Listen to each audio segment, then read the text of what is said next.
OG brew. An ale that's good for what ails you. I've always loved. You, with the hips. Over here. Let me take a closer look at you. Don't speak. Hold that posture for a moment while I admire you. You have a natural contrapposto, my dear. The way you rest your weight against your hip suggests a certain rugged charisma possessed only by the mighty primal and the well-traveled spacer. Splendid. I love it.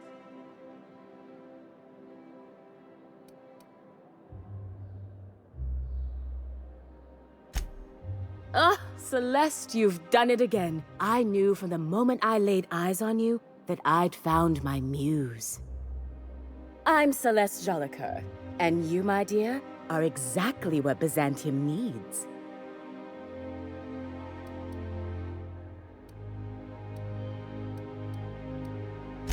I'm an artist, darling, not a tweed merchant. I don't sell things. I pollinate the world with art. I'm working on a new line of clothing that will shock this city to its core, and I'd like your help. What do you say, my dear? Care to make history with me?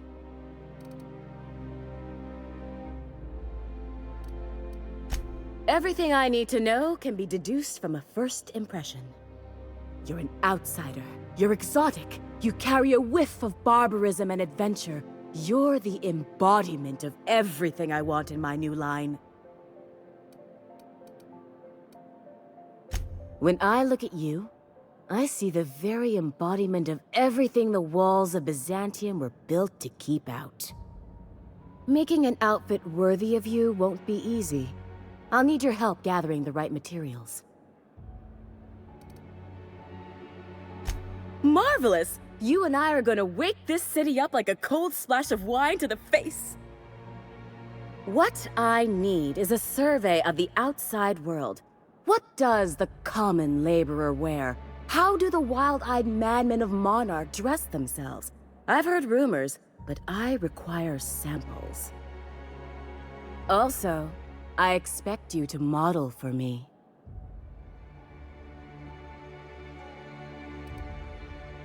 Oh, you cad! You'll be the talk of Byzantium once I'm done with you. I'll need you to model for me the following. The apparel of an iconoclast, the armor of a marauder, and a full ensemble of spacer gear, helmet included. And when I say spacer gear, I mean an outfit worn by real spacers. None of that garbage spacer's choice pedals. No tall shoes, though. I mean it. You have the bearing and demeanor of a born model. You're going to absolutely murder this job.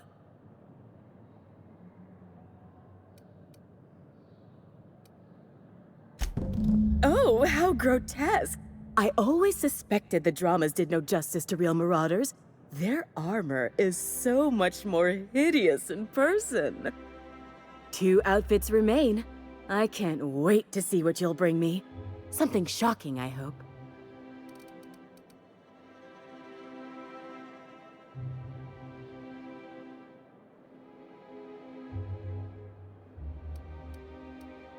If I were an enterprising spacer in need of a wardrobe, I'd probably head to the Groundbreaker.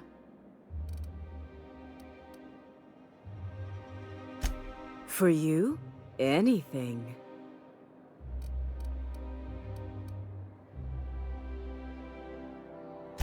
Byzantium has lost its élan vital. Everything about this city is so dreadfully stale. I want to make people uncomfortable the way you do. You're an outsider.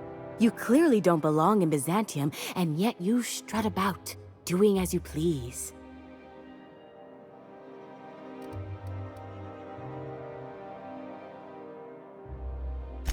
I'm not some common buttonmonger, darling. I'm an artist. It's my job to make you uncomfortable. Outside Byzantium? Of course not. There's nothing for me outside Byzantium. Yes, and I'm terribly grateful you've agreed. Look, darling, I don't belong outside Byzantium any more than a fish belongs on the land. Anyway, I'm quite certain Byzantium wouldn't last 3 days without me. I'd return to a smoking ruin of hideous fabrics and mismatched colors. You're very welcome.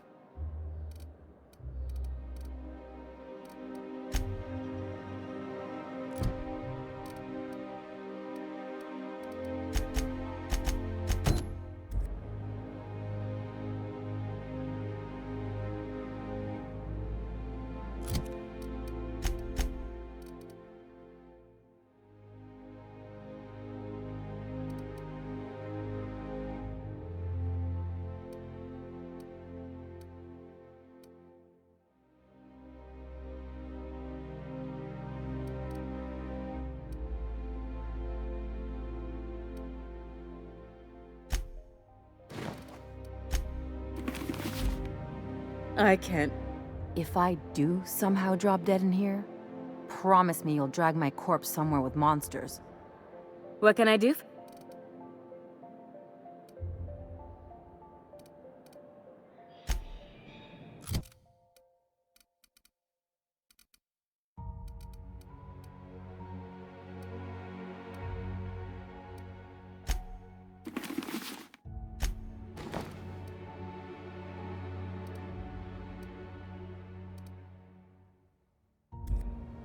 I can't. What can... You don't gotta be so forward about my reasons, Captain. Let me get a good look at you. Turn around, please, darling. My word. Such muscular shoulders. You're a vision, dear. I am no such thing, ma'am. Nonsense. You're absolutely lovely. Chin up now. I have just the thing for you. Let me do a back-of-the-envelope calculation. Materials, labor, licensing and copyright. There.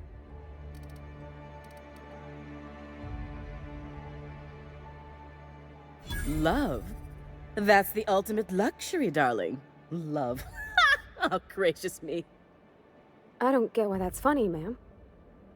Oh, my cherub. Who woos for love anymore? That's so... precious. All right, Captain. Here is the absolute best I can do for you.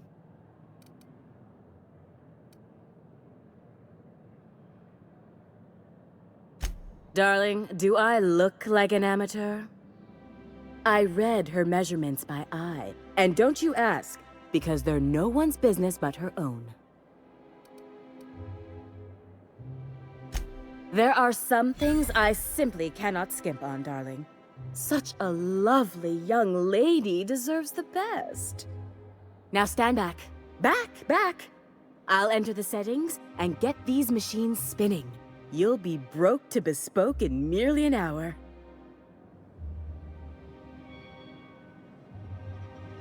And there we are, my darling girl. I wish you a splendiferous evening. And if you don't mind my asking, have you any interest in modeling? What? Oh, no, ma'am. All them eyes staring at me? I couldn't. No way, no how. I get scared just thinking on it. I wish you weren't so shy, my Violet. You truly are beautiful. I hope your date sees that as clearly as I.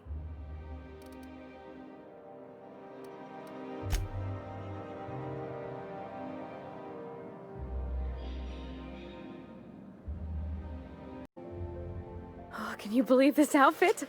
It's so handsome, I'm almost afraid to touch it. Well, I guess that's everything then. After all this time, I just have to actually do it now. You know, there's a part Junlei's been looking for to fix up the air cyclers. They only carried them on big colony ships, like the Hope.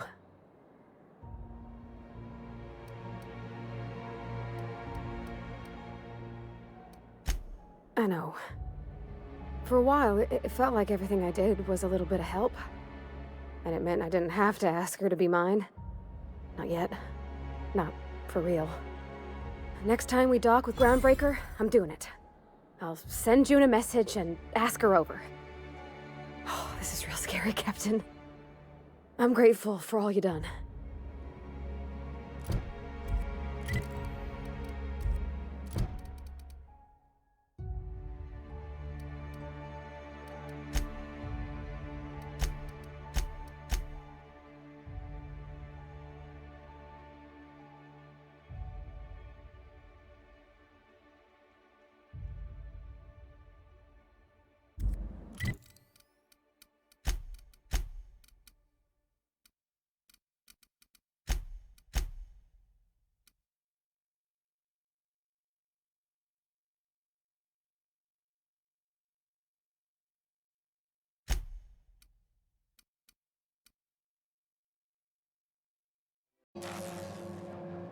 All right.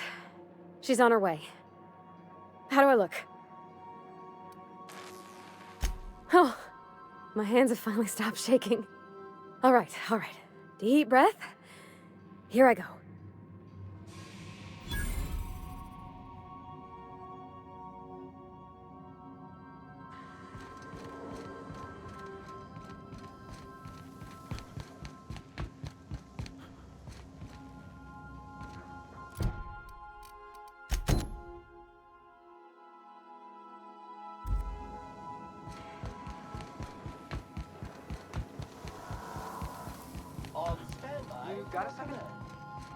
Anyhow, so I told him, Dad, I'm a big girl now. I ain't need your help.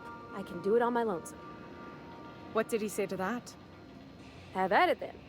And he handed me his favorite wrench, the one he used for the canner. He's probably half as tall as I was. He didn't scold you for talking back to him? Nah, he was never like that. I always thought it was funny when I get indignant about something. Then he'd watch me do whatever it was, make sure I didn't get hurt, but he'd never interfere. I learned a lot that way. I wish I could have met him. Anyone who helped shape you must have been a special person. I appreciate you making the time for this. Captain, We'll get the kitchen back to you soonish. my father and I were often at loggerheads. He had notions of how the station should be run.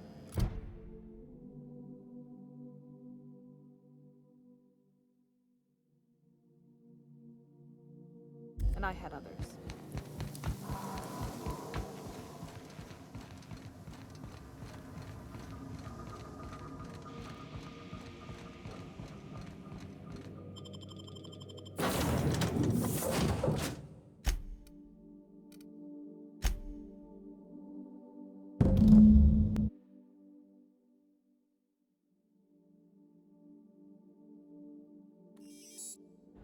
Hey, you got a minute? I can't believe I wanted to shake his hand. I need a shower. It makes you wonder if being a treacherous, two-timing coward is some sort of contagious disease, or if he was just born that way. At first, I liked what Graham was doing. The Iconoclasts were going to change Halcyon for the better. But then, we found out Graham was behind the slaughter of Amber Heights. How can anybody so morally bankrupt lead a movement to transform the colony?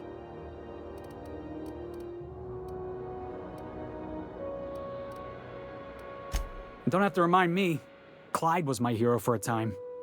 We both know how that ended up. You'd never do something like that, would you? Slaughter a whole community of innocents? Yeah, that's what I thought. Let's get back to it. I need to put all this ugly business with Graham behind me. Yeah, boss? Something on your mind?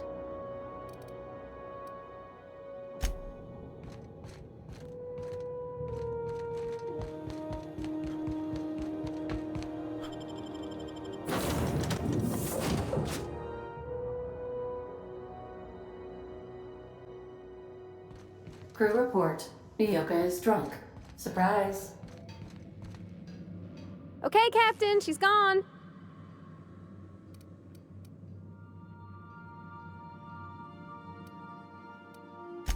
I'm near about vibrating. I'm so excited.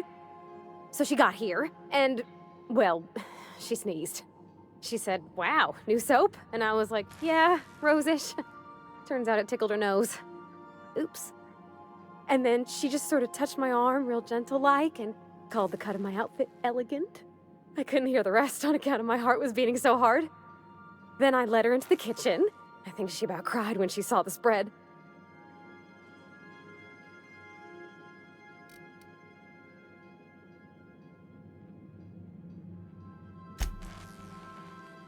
She stood stock still and just said, oh, real soft. Oh, and let me tell you, I was sweating. And then she blinked and said, is that dustback casserole? I told her how we got Mr. Raymond to bake it for us, so it was double authentic. Made by a real live monarch person.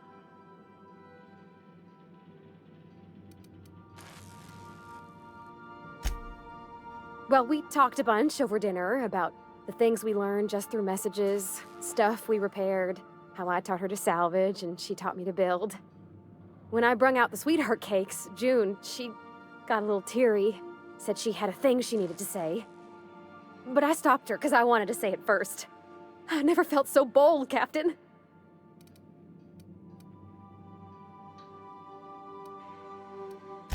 One of us has got to be. We're both... June's so reserved and I'm so shy. I worried if I never said anything, nothing would ever get said, you know? I told her about how she made me feel. Bold like I acted, strong, smarter and kinder than I am on my lonesome. I listed all the things I liked about her. And then she pulled out a paper and read a speech. She talked about the things she admired about me, like my cleverness and my humor, and how it made her want to be more open.